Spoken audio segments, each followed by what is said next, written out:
Halo guys, ngobrol sedikit soal Danantara. Jadi Danantara ini kan sekarang sedang banyak dapat proyek nih, proyek-proyek besar dan strategis. Nah, salah satunya adalah proyek kereta cepat Jakarta Bandung atau KCJB atau kita kenal dengan WUS. Nah, jadi kita bicara soal WUS dulu deh. Kalau kita lihat situasi saat ini, proyek KCJB ini kan memang mengalami pembengkakan biaya yang sangat luar biasa ya, sampai 19,54 triliun. Jadi memerlukan pembiayaan tambahan, termasuk pinjaman dari China Development Bank nih, CDB, itu sekitar 6,98 triliun. Nah, lalu juga ada dari konsorsium Indonesia yang terdiri dari beberapa BUMN seperti PT KAI, lalu ada Wijaya Karya, Wika, ada Jasa Marga, dan juga yang lainnya lah. Dan mayoritas saham mereka miliki melalui PT Sinergi BUMN Indonesia atau PSBI. Nah, lalu di mana peran Danantara nih di proyek ini? Nah, jadi Danantara melalui Badan Pengelola Investasi Daya Anagata Nusantara atau BPI Danantara telah mengambil peran penting untuk mengelola dan mencari solusi penyelesaian hutang proyek ini. Nah, saat ini mereka tengah menyiapkan beberapa alternatif, termasuk opsi restrukturisasi hutang. Gitu. Jadi ini untuk meringankan beban konsorsium agar tidak mengganggu kinerja BUMN pelaksana ini, terutama di PT KAI ya, Kereta Api Indonesia.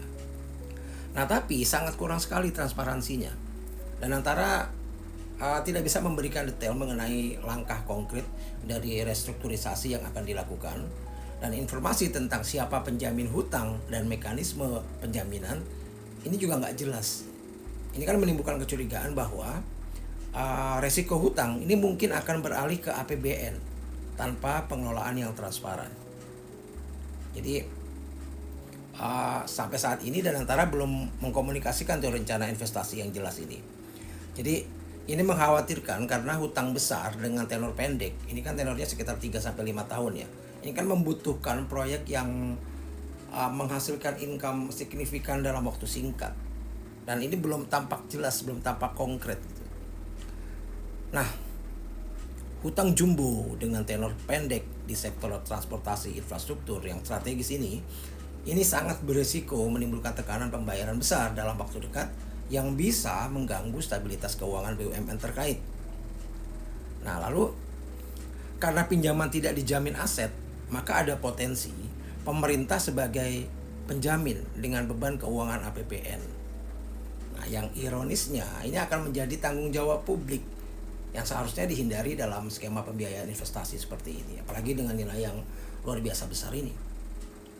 Jadi Danantara memang mengatakan akan mengajukan alternatif solusi restrukturisasi, tapi tidak merinci rencana teknis seperti perpanjangan tenor kah, refinancing kah, atau ada penambahan modal kah. Nah, tanpa strategi yang jelas, maka langkah restrukturisasi dapat berisiko hanya mengulur waktu tanpa memperbaiki fundamental keuangan dari proyek ini. Jadi ini sangat berimplikasi luas sih bagi investasi, infrastruktur, dan kepercayaan pasar nantinya. Karena kebijakan Danantara yang minim transparansi proyek ini akan menjadi cerminan soal kemampuan Indonesia mengelola proyek infrastruktur skala besar dengan pembiayaan internasional. Ketidakjelasan dan resiko moral hazard yang terjadi ini berpotensi menurunkan kepercayaan investor asing pada proyek-proyek BUMN berikutnya. Jadi saya rasa Danantara perlu untuk melakukan transparansi informasi dan penyajian strategi investasi yang jelas terkait proyek kereta cepat ini.